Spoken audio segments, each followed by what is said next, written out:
ನಮಸ್ತೆ ಸ್ನೇಹಿತರೆ, ಇವತ್ತು ನಾವು ಅಂತಿಮ BA ಸಮಾಜಶಾಸ್ತ್ರ ಗ್ರಾಮ ಮತ್ತು ನಗರ ಸಮಾಜಶಾಸ್ತ್ರದ ಅಧ್ಯಯನದಲ್ಲಿ ಈಗಾಗಲೇ ಗ್ರಾಮೀಣ ಸಮಾಜಶಾಸ್ತ್ರದ ಸ್ವರೂಪ, ವ್ಯಾಖ್ಯೆ ಮತ್ತು ವಸ್ತು ವಿಷಯವನ್ನು ತಿಳ್ಕೊಂಡಿದ್ದೇವೆ. ಇವತ್ತು ಗ್ರಾಮ ಸಮುದಾಯದ ಉಗಮ ಮತ್ತು ಬೆಳವಣಿಗೆ ವಿನ್ಯಾಸ ಮಾದರಿ ತುಂಬಾ ಮುಖ್ಯವಾಗಿರುವಂತಹ ಪ್ರಶ್ನೆ, ಅದನ್ನು ನೋಡಿಕೊಳ್ಳುವ. ಅದರಲ್ಲಿ ನೀವು ಪುಟ ಸಂಖ್ಯೆ 31ರಲ್ಲಿದೆ ನೋಡಿ. 31ಕ್ಕೆ ಬಂದಾಗ ಗ್ರಾಮ ಸಮುದಾಯದ ಉಗಮ ಮತ್ತು ಬೆಳವಣಿಗೆ ಇದೆ. ಇದರಲ್ಲಿ ಕೇಳಿರುವಂತಹ ಪ್ರಶ್ನೆ ಅಂತ ಹೇಳಿದರೆ 15 ಅಂಕಕ್ಕೆ ಬಂದಿರುವಂತಹ ಪ್ರಶ್ನೆ ಸಾಮಾಜಿಕ ವಿಕಾಸದ ಹಂತಗಳು ಅಥವಾ ಮಾನವನ ಅಲೆಮಾರಿ ಜೀವನವನ್ನು ಕೇಳಿದರೆ ಇದು ಗ್ರಾಮೀಣ ಸಮುದಾಯದ ಉಗಮ ಮತ್ತು ಬೆಳವಣಿಗೆಯಲ್ಲೇ ಬರುವಂಥದ್ದು. ಯಾವ ರೀತಿ ಕೂಡ ಪ್ರಶ್ನೆಗಳನ್ನು ಕೇಳಬಹುದು. ಇಲ್ಲಿ ಸಾಮಾಜಿಕ ವಿಕಾಸದ ಮೊದಲ ಹಂತ ಅಂತ ಕೇಳ್ಬೋದು, ಅಥವಾ ಸಾಮಾಜಿಕ ವಿಕಾಸದ ಹಂತ ಮಾನವನ ಅಲೆಮಾರಿ ಜೀವನವನ್ನು ತಿಳಿಸಿ ಅಂತ ಕೇಳ್ಬೋದು, ಅಥವಾ ಗ್ರಾಮಗಳ ಉಗಮ ಮತ್ತು ಬೆಳವಣಿಗೆಯ ಬಗ್ಗೆ ತಿಳಿಸಿ ಅಂತ ಕೇಳಿದರೆ ನಾವು ಈ ಎಲ್ಲ ಉತ್ತರಗಳನ್ನು ಕೊಡಬೇಕಾಗ್ತದೆ. ಮೊದಲಿಗೆ ಸ್ವಲ್ಪ ಪೀಠಿಕೆಯನ್ನು ಬರೀಬೇಕು, ಪರಿಚಯವನ್ನು ಮಾಡಬೇಕು. ಅಂದರೆ ಗ್ರಾಮ ಸಮುದಾಯ ಅಂದರೆ ಏನು ಎನ್ನುವಂಥದ್ದನ್ನು ಮೊದಲಿಗೆ ನಾವು ಬರಿತಾ ಹೋಗಬೇಕು.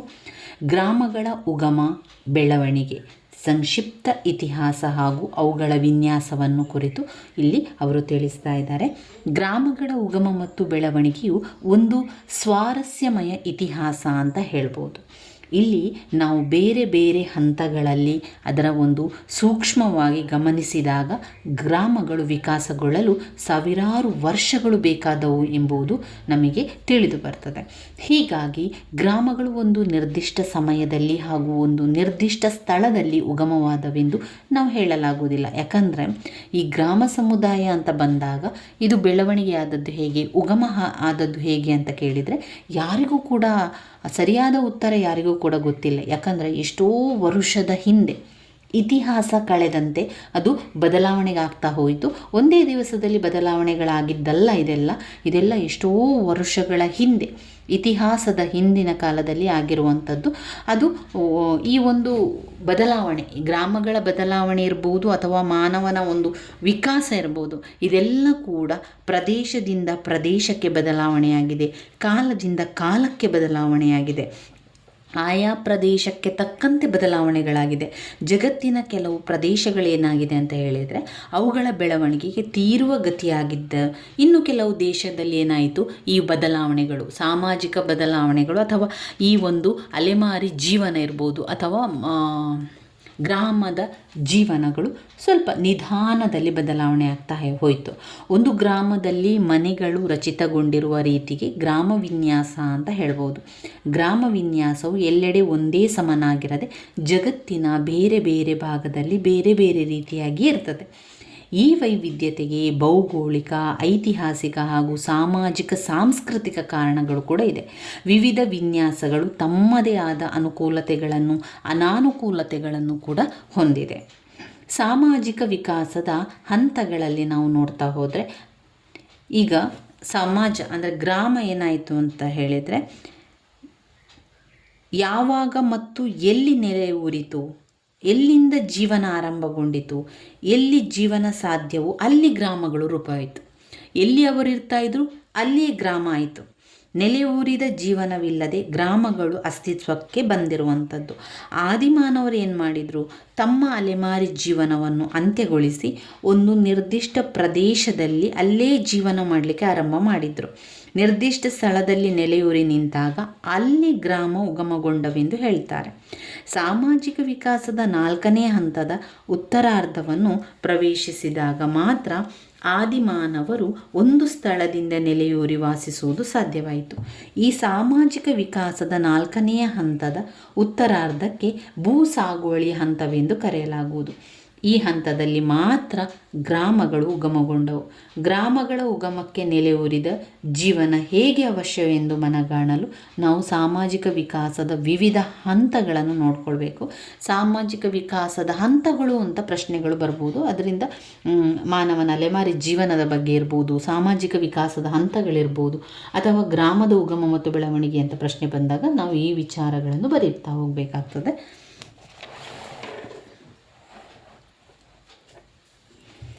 ಗ್ರಾಮಗಳ ಉಗಮದ ಬೆಳವಣಿಗೆಯನ್ನು ಕೇಂದ್ರವಾಗಿಟ್ಟುಕೊಂಡು ನಾವು ಸಾಮಾಜಿಕ ವಿಕಾಸವನ್ನು 4 ಹಂತಗಳಲ್ಲಿ ವಿಂಗಡಿಸ್ಬೋದು.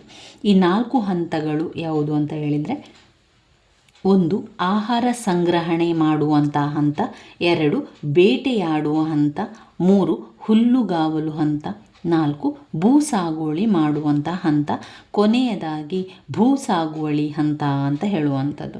ಆಹಾರ ಸಂಗ್ರಹಣೆ ಹಂತ, ಬೇಟೆಯಾಡುವಂಥ, ಹುಲ್ಲುಗಾವಲು ಹಂತ, ಭೂಸಾಗುವಳಿಯನ್ನು ಮಾಡುವಂತಹ ಹಂತ.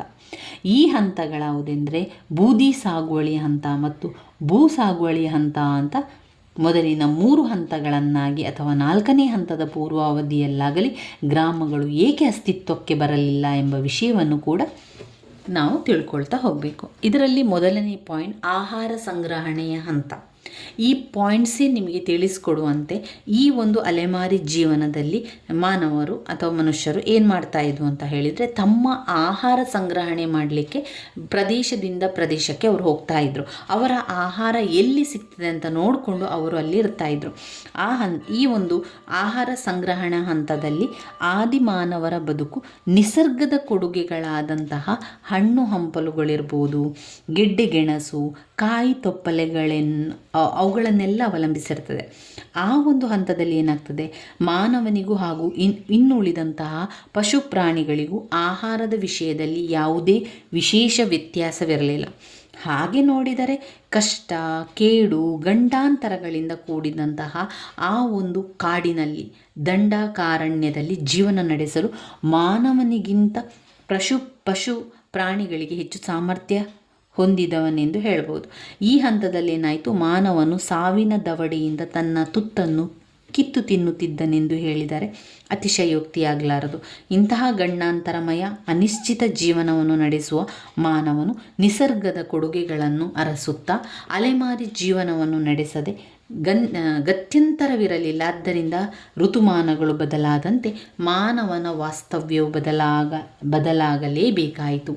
ಈ ಒಂದು ಕಾರಣದಿಂದಾಗಿ ಈ ಹಂತದಲ್ಲಿ ಮಾನವರು ಋತುಗಳನ್ನು ಹಿಂಬಾಲಿಸಿದರು ಎನ್ನಲಾಗುತ್ತದೆ. ನೆಲೆಯೂರಿದ ಜೀವನ ಸಾಧ್ಯವಾದ ಈ ಹಂತದಲ್ಲಿ ಗ್ರಾಮಗಳು ಅಸ್ತಿತ್ವಕ್ಕೆ ಬರಲಿಲ್ಲ. ಆಹಾರ ಸಂಗ್ರಹಣೆ ಮಾಡುವ ಹಂತದಲ್ಲಿ ಗ್ರಾಮಗಳು ಅಸ್ತಿತ್ವಕ್ಕೆ ಬರಲಿಲ್ಲ. ಯಾಕಂದರೆ ಅಲ್ಲಿ ಅವರು ಒಂದೇ ಕಡೆ ನೆಲೆಯೂರಲಿಕ್ಕೂ ಕೂಡ ಅವರಿಗೆ ಸಾಧ್ಯ ಆಗ್ತಾ ಇರಲಿಲ್ಲ. ಯಾಕಂದರೆ ಅವರಿಗೆ ಆಹಾರ ಸಂಗ್ರಹಣೆ ಮಾಡಬೇಕಿತ್ತು. ಅವರು ಒಂದೇ ಕಡೆಯಲ್ಲಿದ್ದರೆ ಆಹಾರ ಸಂಗ್ರಹಣೆ ಮಾಡಲಿಕ್ಕೆ ಸಾಧ್ಯವಾಗದೆ ಅವರು ಬೇರೆ ಬೇರೆ ಪ್ರದೇಶಗಳಿಗೆ ಹೋಗಿ ನೆಲೆ ನಿಲ್ತಾ ಇದ್ದರು. ಅವರು ಯಾವಾಗ ಒಂದು ಆಹಾರ ತಯಾರಲಿಕ್ಕೆ ಕೃಷಿ ಕೆಲಸವನ್ನು ಮಾಡಲಿಕ್ಕೆ ಆರಂಭ ಮಾಡಿದರು, ಆವಾಗ ಆ ಒಂದು ಜಾಗದಲ್ಲಿ ನೆಲೆಯೂರಲಿಕ್ಕೆ ಅವರಿಗೆ ಒಂದು ಕೃಷಿ ಮಾಡ್ತಾ ಇದ್ದೇವೆ, ಇದರಲ್ಲಿ ಕೃಷಿ ಸಿಕ್ಕಿದಂಥ ಲಾಭದಿಂದ ನಾವು ಜೀವನ ಮಾಡ್ಬೋದು ಎಂಬ ಕಾರಣದಿಂದ ಒಂದೇ ಪ್ರದೇಶದಲ್ಲಿ ಅವರು ನೆಲೆಯನ್ನು ನಿಂತಿದ್ರು. ಆದರೆ ಆಹಾರ ಸಂಗ್ರಹಣೆ ಹಂತದಲ್ಲಿ ಆ ರೀತಿ ಆಗಲಿಲ್ಲ. ಅವರೇನು ಮಾಡಿದರು, ಬೇರೆ ಬೇರೆ ಕಡೆಗಳಿಗೆ, ಬೇರೆ ಬೇರೆ ಪ್ರದೇಶಗಳಿಗೆ ವಲಸೆ ಹೋಗ್ತಾನೇ ಇದ್ದರು. ಒಂದೇ ಕಡೆಯಲ್ಲಿ ಅವರಿಗೆ ಆಹಾರ ಸಿಗ್ತಾ ಇಲ್ಲ ಅಂತ ಗೊತ್ತಾದಾಗ ಅವರು ಮತ್ತೊಂದು ಪ್ರದೇಶಕ್ಕೆ ಹೋಗ್ತಾ ಇದ್ರು. ಆ ಪ್ರದೇಶದಲ್ಲಿ ಎಲ್ಲ ಆಹಾರ ಮುಗೀತು ಅಂತಾದಾಗ ಮತ್ತೊಂದು ಪ್ರದೇಶಕ್ಕೆ ಹೋಗ್ತಾ ಇದ್ರು. ಹೀಗೆ ಆಹಾರ ಸಂಗ್ರಹಣೆ ಅವರ ಮುಖ್ಯ ಒಂದು ಕೆಲಸವಾಗಿತ್ತು. ಎರಡನೆಯದಾಗಿ ಬೇಟೆಯಾಡುವ ಹಂತ. ಇಷ್ಟೆಲ್ಲ ಆಹಾರ ಸಂಗ್ರಹಣೆ ಹಂತದ ನಂತರ ಏನಾಯಿತು ಅಂತ ಹೇಳಿದರೆ ಬೇಟೆಯಾಡುವ ಹಂತವನ್ನು ಆರಂಭ ಮಾಡಿದರು. ಅವರಿಗೆ ಈಗ ಹಣ್ಣು ಹಂಪಲುಗಳಿರ್ಬೋದು, ಗೆಡ್ಡೆ ಗೆಣಸುಗಳಿರ್ಬೋದು, ಕಾಯಿ ತೊಪ್ಪಲೆಗಳೆಲ್ಲ ಮುಗಿದಾದ ನಂತರ ಇನ್ನೇನು ಮಾಡುವಂಥದ್ದು, ನಮ್ಮ ಹೊಟ್ಟೆಯನ್ನು ಯಾವ ರೀತಿ ತುಂಬಿಸುವಂಥದ್ದು ಅಂತ ಬಂದಾಗ ಅವರೇನು ಮಾಡಿದರು, ಈ ಒಂದು ಸಂದರ್ಭದಲ್ಲಿ ಬೇಟೆಯಾಡಲಿಕ್ಕೆ ಆರಂಭ ಮಾಡ್ತಾರೆ. ಬೇಟೆಯಾಡುವಂಥದ್ದು ಅಂದರೆ ಕಾಡಿನ ಪ್ರಾಣಿಗಳನ್ನು ಬೇಟೆಯಾಡುವಂಥದ್ದನ್ನು ಮಾಡ್ತಾಯಿದ್ರು. ಬೇಟೆಯನ್ನಾಡಿ ಸಿಕ್ಕಿದಂತಹ ಪ್ರಾಣಿಗಳನ್ನು ಹಾಗೆ ತಿಂತಾಯಿದ್ರು ಅವರು. ಈ ಒಂದು ಬೆಳವಣಿಗೆಯಲ್ಲಿ ಆರಂಭ ಆಗ್ತದೆ. ಸಾಮಾಜಿಕ ವಿಕಾಸದ ಎರಡನೇ ಹಂತವನ್ನು ಬೇಟೆಯಾಡುವ ಹಂತವೆಂದು ಕರೆಯಲಾಗ್ತದೆ. ಈ ಹಂತದಲ್ಲಿ 2 ಪ್ರಮುಖ ಬೆಳವಣಿಗೆಗಳು ಗೋಚರವಾದುದು. ಒಂದು, ಆದಿಮಾನವರು ಕೆಲವೊಂದು ಉಪಕರಣಗಳನ್ನು ರೂಪಿಸಿ ಅವುಗಳನ್ನು ಉಪಯೋಗಿಸುವ ಕುಶಲತೆಯನ್ನು ಕೂಡ ಕಲಿತುಕೊಳ್ತಾರೆ. ಉಪಕರಣಗಳನ್ನು ನಿರ್ಮಿಸಿ ಅವುಗಳನ್ನು ಉಪಯೋಗಿಸುವ ಏಕಮಾತ್ರ ಪ್ರಾಣಿ ಅಂದರೆ ಯಾರು? ಅದು ಮಾನವ. ಮಾನವನು ಉಪಕರಣಗಳನ್ನು ನಿರ್ಮಿಸಿ ಅವುಗಳನ್ನು ಉಪಯೋಗಿಸುವ ಕಲೆಗೆ 2 ಮುಖ್ಯ ಕಾರಣಗಳನ್ನು ಗುರುತಿಸ್ಬೋದು. ಮೊದಲನೆಯದಾಗಿ ಅವನ ಬುದ್ಧಿಶಕ್ತಿ. ಅವನ ಬುದ್ಧಿಶಕ್ತಿಯಿಂದಾಗಿ ಅವನೇನು ಮಾಡ್ತಾನೆ ಅಂದರೆ ಕೆಲವೊಂದು ಉಪಕರಣಗಳನ್ನು ಅಂದರೆ ಕಲ್ಲಿನಲ್ಲಿರ್ಬೋದು ಅಥವಾ ಕೋಲಿನಲ್ಲಿ ಅವನೇನು ಮಾಡ್ತಾನೆ, ಬೇಟೆಯಾಡಲಿಕ್ಕೆ ಬೇಕಾದಂಥ ಚೂಪಾದ ಕೋಲುಗಳನ್ನೆಲ್ಲ ಮಾಡ್ತಾನೆ. ಎರಡನೆಯದಾಗಿ 4 ಬೆರಳುಗಳ ಎದುರಿಗೆ ಹೆಬ್ಬೆರಳುಗಳನ್ನು ಹೊಂದಿದ ಅಂಗರಚನೆ. ಈ ರೀತಿ ಅಂಗರಚನೆಯನ್ನು ಹೊಂದಿದಂತಹ ಏಕಮೇವ ಪ್ರಾಣಿ ಅಂತ ಹೇಳಿದರೆ ಅದು ಮಾನವ. ಮೊದಮೊದಲು ಕಲ್ಲು ಕಟ್ಟಿಗೆಗಳಿಂದ ಉಪಕರಣಗಳ ಆಯುಧಗಳನ್ನು ನಿರ್ಮಿಸಿ ಅವುಗಳ ಸಹಾಯದಿಂದ ಕಾಡು ಪ್ರಾಣಿಗಳ ಬೇಟೆಯಾಡ್ತಾ ಇದ್ದ. ಹೀಗಾಗಿ ಆತನ ಜೀವನ ಮಟ್ಟವು ಸುಧಾರಿಸಿತು. ಈಗ ಆತ ಹಣ್ಣು ಹಂಪಲು, ಗೆಡ್ಡೆ ಗೆಣಸು, ಕಾಯಿ ತೊಪ್ಪಲಗಳನ್ನಲ್ಲದೆ ಪ್ರಾಣಿಗಳ ಮಾಂಸವನ್ನು ಕೂಡ ಸೇವಿಸತೊಡಗ್ತಾನೆ. ಅಷ್ಟು ಮಾತ್ರವಲ್ಲದೆ ತನ್ನನ್ನು ಕಡು ಬಿಸಿಲು, ಕಡು ಚಳಿಯಿಂದ ರಕ್ಷಿಸಿಕೊಳ್ಳಲು ಪ್ರಾಣಿಗಳ ಚರ್ಮವನ್ನು ಹೊದಿಕೆಯನ್ನಾಗಿ ಉಪಯೋಗಿಸಲಿಕ್ಕೆ ಆರಂಭ ಮಾಡ್ತಾನೆ. ಇಷ್ಟೆಲ್ಲ ವಿಚಾರಗಳು ತಿಳಿಯಲಿಕ್ಕೆ ಆರಂಭವಾಯಿತು. ಈ ಹಂತದ ಎರಡನೆಯ ಆವಿಷ್ಕಾರ ಏನಾಯಿತು?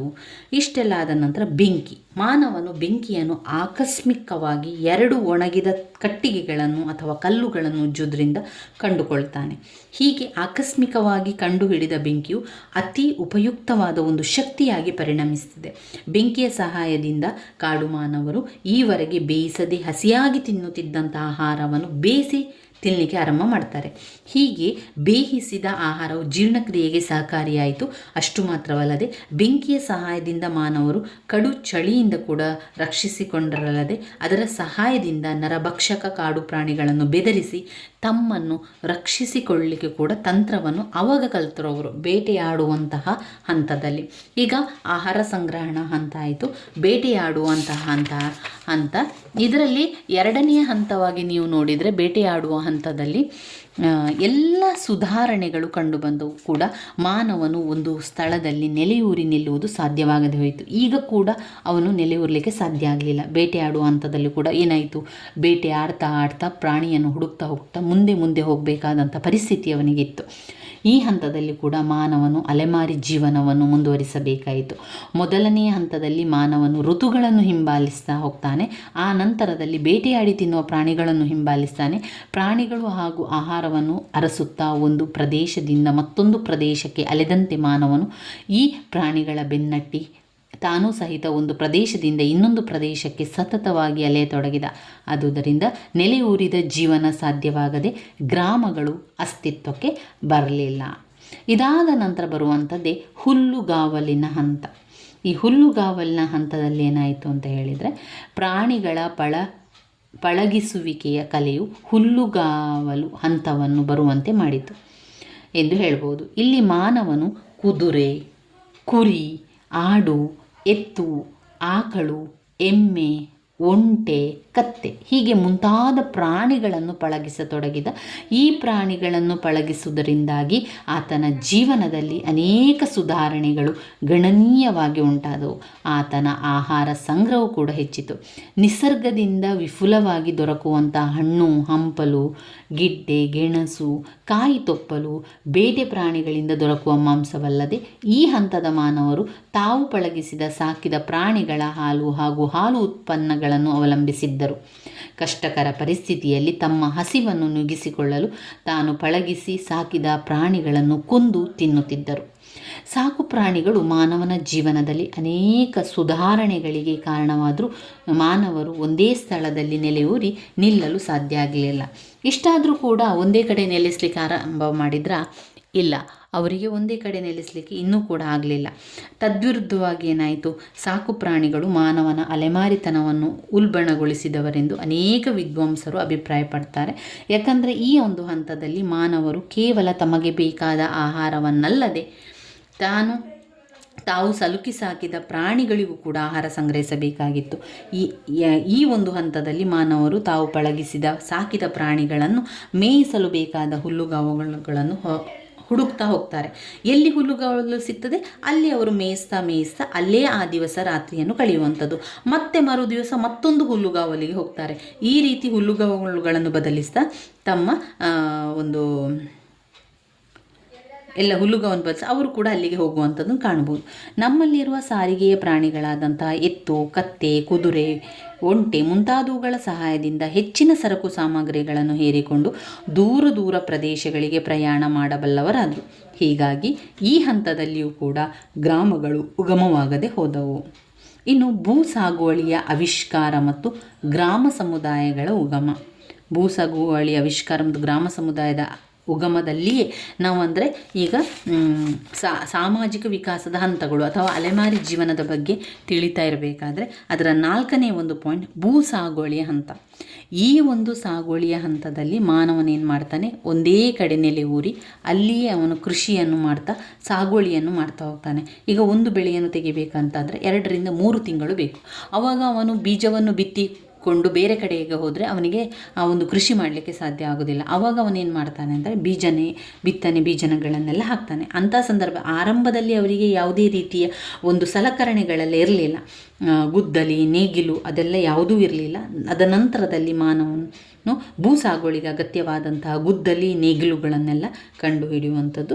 ಆರಂಭದಲ್ಲಿ ಏನಾಗ್ತದೆ ಅಂತಂದರೆ ಬೀಜವನ್ನು ಬಿತ್ತಿ ಕೃಷಿ ಕಾರ್ಯಗಳನ್ನು ಮಾಡಿ ತೊಡಗಿ ಮತ್ತೆ ವಲಸೆ ಹೋದರೆ ಆ ಒಂದು ಗಿಡಗಳೆಲ್ಲ ಹಾಳಾಗ್ತದೆ ಅಥವಾ ಅದನ್ನು ನೋಡ್ಕೊಳ್ಳಿಕ್ಕೆ ಸಾಧ್ಯ ಆಗೋದಿಲ್ಲ ಅಂತ ಕಾರಣದಿಂದ ಅವನು ವಲಸೆ ಹೋಗುವುದನ್ನು ನಿಲ್ಲಿಸುವಂಥದ್ದು. ಒಂದೇ ಕಡೆ ನೆಲೆಸಲಿಕ್ಕೆ ಆರಂಭ ಮಾಡ್ತಾರೆ. ನಂತರ ಅದಕ್ಕೆ ಬೇಕಾದಂಥ ತಯಾರಿಯನ್ನು ಮಾಡಿಕೊಳ್ಳುವಂಥದ್ದು. ಭೂ ಸಾಗುವಳಿಯ ಹಂತ. ಭೂ ಸಾಗುವಳಿಯ ಹಂತವು ಮಾನವನ ಇತಿಹಾಸದಲ್ಲಿ ಒಂದು ಮಹತ್ವವಾದ ಘಟ್ಟವಾಗಿದ್ದು ಮಾನವನ ಸಂಸ್ಕೃತಿಯ ದಿಕ್ಕನ್ನೇ ಬದಲಾಯಿಸಿತು ಅಂತ ಹೇಳ್ಬೋದು. ಈ ಹಂತದಲ್ಲಿ ಮಾನವನು ಒಂದು ಸ್ಥಳದಲ್ಲಿ ನೆಲೆಯೂರಿ ನಿಲ್ಲುವಂತಾಯಿತಲ್ಲದೆ ಗ್ರಾಮಗಳು ಕೂಡ ಅಸ್ತಿತ್ವಕ್ಕೆ ಬಂತು. ಸಾಗುವಳಿಯ ಹಂತದಲ್ಲಿ ಬೂದಿ ಸಾಗುವಳಿ ಹಂತ ಮತ್ತು ಭೂ ಸಾಗುವಳಿ ಹಂತ ಎಂಬ 2 ಉಪಹಂತಗಳು ವಿಂಗಡಿಸಿದವು. ಒಂದು ಬೂದಿ ಸಾಗುವಳಿ ಹಂತ. ಮಾನವನು ಭೂ ಸಾಗುವಳಿ ಅತ್ಯವಶ್ಯಕವಾದ ಗುದ್ದಲಿ, ನೇಗಿಲುಗಳನ್ನು ಕಂಡುಹಿಡಿದಾಗ ಭೂ ಸಾಗುವಳಿ ಹಂತವು ಅಸ್ತಿತ್ವಕ್ಕೆ ಬಂದಿತೆಂದು ಹೇಳಬಹುದು. ಈ ರೈತಾಪಿ ಉಪಕರಣಗಳ ಸಹಾಯದಿಂದ ಮಾನವನು ಭೂಮಿಯನ್ನು ಉತ್ತಲಿಕ್ಕೆ ಉತ್ತಿ ಬಿತ್ತಬೇಕಲ್ಲ, ಅದಕ್ಕೋಸ್ಕರ ಮಣ್ಣನ್ನು ಹದ ಮಾಡಲಿಕ್ಕೆ ಕಲಿತುಕೊಳ್ತಾನೆ. ಬೀಜವನ್ನು ಬಿತ್ತುವಂಥದ್ದು ಇದನ್ನೇ ಅದೇ ಭೂಮಿಯಲ್ಲಿ ಪ್ರತಿ ವರ್ಷ ಮಾಡಬಹುದಾಯಿತು. ಹೀಗೆ ಉತ್ತಿ ಬಿತ್ತು ಬೆಳೆದ ಪೈರುಗಳ ಸಹಾಯದಿಂದ ಮಾನವನು ಪ್ರಪ್ರಥಮವಾಗಿ ತನ್ನ ಆಹಾರವನ್ನು ತಾನೇ ಬೆಳೆದುಕೊಳ್ಳತೊಡಗಿದನು. ಅಷ್ಟು ಮಾತ್ರವಲ್ಲದೆ ಆತನು ಒಂದೇ ಸ್ಥಳದಲ್ಲಿ ನೆಲೆಯೂರಿ ನಿಲ್ಲುವಂತೆ ಕೂಡ ಆಯಿತು. ಮಾನವನ ಸಾಮಾಜಿಕ ವಿಕಾಸದ ಈ ದೀರ್ಘವಾದ ಇತಿಹಾಸವನ್ನು ಟೊನ್ನಿಸ್ ಹಾಗೂ ಮಂಫೋರ್ಡ್ರವರು ಚಿಕ್ಕ ಹಾಗೂ ಚೊಕ್ಕ ಶಬ್ದಗಳಲ್ಲಿ ಅತಿ ಪರಿಣಾಮಕಾರಿಯಾಗಿ ವರ್ಣಿಸಿದ್ದಾರೆ. ಟೊನ್ನಿಸ್ ಅವರು ಉತ್ತಿದ ತುಂಡು ಜಮೀನು ಅಲೆಮಾರಿಗಳ ಕಾಲುಗಳನ್ನು ಕಟ್ಟಿಹಾಕಿತು ಎಂದು ಹೇಳಿದರು. ಮಂಫೋರ್ಡ್ ಅವರು ಸಸ್ಯ ಸಂಗೋಪನೆಯೇ ಮಾನವನ ನೆಲೆಯೂರಿದ ಜೀವನಕ್ಕೆ ನಾಂದಿಯಾಯಿತು ಎಂದು ಹೇಳಿದ್ದಾರೆ. ಹಳ್ಳ, ಕೊಳ್ಳ, ನದಿ, ಕೆರೆಗಳ ಮಗ್ಗುಲಿನ ಫಲವತ್ತಾದ ಸ್ಥಳಗಳನ್ನು ಆಯ್ದು ಈ ಭೂಮಿಯಲ್ಲಿ ತನಗೆ ಬೇಕಾದ ಆಹಾರವನ್ನು ಕೂಡ ಬೆಳೆಯತೊಡಗಿದ. ಅದೇ ಜಮೀನಿನಲ್ಲಿ ಪ್ರತಿ ವರ್ಷ ಸಾಗುವಳಿ ಮಾಡಿ ತನ್ನ ಆಹಾರವನ್ನು ಬೆಳೆಯಬಹುದಾದ್ದರಿಂದ ಆತನ ಅಲೆದಾಟಕ್ಕೆ ತೆರೆ ಬಿದ್ದಂತಾಯಿತು. ಆತನ ಅಲೆಮಾರಿ ಜೀವನ ಕೊನೆಗೊಂಡಿತು. ನೆಲೆಯೂರಿ ನಿಂತ ಮಾನವ ಪ್ರಪ್ರಥಮವಾಗಿ ಗ್ರಾಮಗಳನ್ನು ನಿರ್ಮಿಸಿ ಅವುಗಳಲ್ಲಿಯೇ ನೆಲೆಸತೊಡಗಿದ. ಇವಿಷ್ಟು ಸಾಮಾಜಿಕ ವಿಕಾಸದ ಹಂತಗಳಲ್ಲಿ ಬರ್ತದೆ ಅಥವಾ ಮಾನವನ ಅಲೆಮಾರಿ ಜೀವನದ ಬಗ್ಗೆ ನಾವು ಬರಿತಾ ಹೋಗಬೇಕಾದ್ರೆ ಇದನ್ನು ಬರಿತಾ ಹೋಗಬೇಕು. ಇನ್ನು ಇದರಲ್ಲಿ ನಾವು ಓದ್ಕೊಳ್ಬೇಕಾಗಿರುವಂಥದ್ದು ಗ್ರಾಮ ವಿನ್ಯಾಸದ ಅರ್ಥ, ಗ್ರಾಮ ವಿನ್ಯಾಸದ ಬಗೆಗಳು. ಇಲ್ಲಿ 5 ಅಂಕಕ್ಕೆ ಕೇಳಿರುವಂತಹ ಪ್ರಶ್ನೆ, ಆದರೆ 10 ಅಂಕಕ್ಕೂ ಕೂಡ ಕೇಳಬಹುದು. ಗ್ರಾಮ ವಿನ್ಯಾಸದ ಬಗೆಗಳು ಮತ್ತು ಅನುಕೂಲತೆಗಳು ಮತ್ತು ಅನಾನುಕೂಲತೆಗಳು ತುಂಬಾ ಮುಖ್ಯವಾಗಿರುವಂತಹ ಒಂದು ಘಟಕ ಗ್ರಾಮ ವಿನ್ಯಾಸ. ಸಾಮಾಜಿಕ ವಿಕಾಸದ ಹಂತ ಅಂತ ಕೇಳಿದರೆ ಆಹಾರ ಸಂಗ್ರಹಣೆ ಹಂತ, ಬೇಟೆಯಾಡುವ ಹಂತ, ಹುಲ್ಲುಗಾವಲು ಹಂತ, ಭೂ ಸಾಗುವಳಿಯ ಹಂತದಲ್ಲಿ ಬರ್ತದೆ. ಆದರೆ ಅದು ಮುಖ್ಯವಾಗಿ ನಾವು ನೋಡುವುದಾದರೆ ಎಲ್ಲ ರೀತಿಯ ಆಹಾರ ಸಂಗ್ರಹಣೆ ಮಾಡುವ ಹಂತ ಇರ್ಬೋದು, ಬೇಟೆಯಾಡುವ ಹಂತ, ಆಮೇಲೆ ಹುಲ್ಲುಗಾವಲು ಬರುವಂಥದ್ದು, ನಂತರ ಭೂ ಸಾಗುವಳಿಯ ಹಂತದಲ್ಲಿ ಬರುವಂಥದ್ದು. ಇದೆಲ್ಲ ಕೂಡ ಸಾಮಾಜಿಕ ವಿಕಾಸದ ಹಂತಗಳಲ್ಲಿ ನಾವು ಬರಿತಾ ಹೋಗಬೇಕಾಗಿರುವಂಥದ್ದು. ನನ್ನ ವೀಡಿಯೋಸ್ ಎಲ್ಲ ನಿಮಗೆ ಇಷ್ಟ ಆಗ್ತಾ ಇದ್ದರೆ ಲೈಕ್ ಕೊಡಿ, ಶೇರ್ ಮಾಡಿ, ಸಬ್ಸ್ಕ್ರೈಬ್ ಮಾಡಲಿಕ್ಕೆ ಮರಿಬೇಡಿ ಸ್ನೇಹಿತರೆ. ಧನ್ಯವಾದಗಳು.